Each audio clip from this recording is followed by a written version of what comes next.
அஸ்ஸலாமு அலைக்கும் அக்கா. நம்ம டார்கெட்டில் ரமலான் சீரிஸ் வந்துடுச்சு. இதுக்கப்புறம் ரமலான் சீரிஸோட தான் நம்ம ஸ்டார்ட் பண்ணுவோம். நம்ம காலையிலே சாப்பாடு எங்கே எடுத்துகிட்டு போகிறோம்னு பார்த்தீங்கன்னா, நம்ம இமாமுக்கு தான். இமாம் வந்து வெளியூர்லேருந்து கூட்டு வந்திருக்காங்க.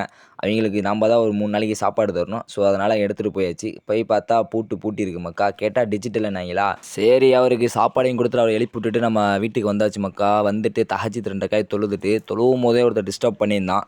அவனை போட்டு கொஞ்ச நேரம் சத்தாச்சிட்டு, அதுக்கப்புறம் சஹர் செஞ்சுட்டு பள்ளிக்கு கிளம்பியாச்சு மக்கா. ஃபஜர் தொழுதுட்டு வீட்டுக்கு வந்த உடனே என்ன பண்ணேன்னா,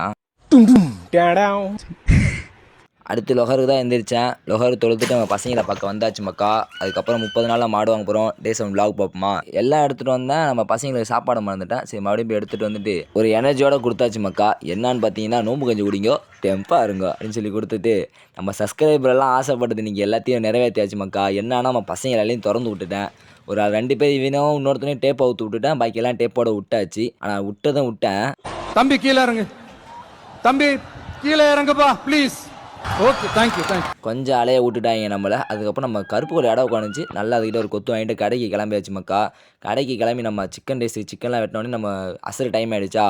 அசரையும் தொழுதுட்டு உடனே நம்ம வந்து ஆர்டர் வர வந்துருந்துச்சு. ஸோ, அதனால் ரைஸ்லாம் பேக் பண்ண உடனே இஃப்தாருக்கு டைம் ஆகிடுச்சு. இஃப்தாரையும் அழகாக நோன்பு திறந்துட்டு நம்ம மஹரி தொழுவ பள்ளி கிளம்பியாச்சு மக்கா. மஹரியும் தொழுதுட்டு நம்ம கடையில் வேலை பார்த்தது போல் இஷாவும் தொழுது போட்டுறேன். இஷாவும் தொழுதுட்டு நைட்டு 11 மணிக்கு வீட்டு வந்தாச்சு மக்கா. எடுத்துகிட்டு வந்த காசு அப்படியே உண்டியில் போட்டுட்டு, காசு போட்டதில் ஒருத்தனை மறந்துட்டேன். யாருன்னு பார்த்தீங்கன்னா இவனை தான். ஏன்னா வந்து இவனுக்கு எப்பவுமே சிக்கன் எடுத்துகிட்டு வருவேன். அது எடுத்துகிட்டு வரனால ஞாபகப்படுத்தி காலைல சுற்றிக்கிட்டு இருந்தான். சரி, அவனுக்கு சிக்கனை போட்டுட்டு அப்படியே முடிச்சுக்கிறேன் மக்கா. நாளைக்கு ஒரு நல்ல அப்டேட்டோட வரட்டாமே.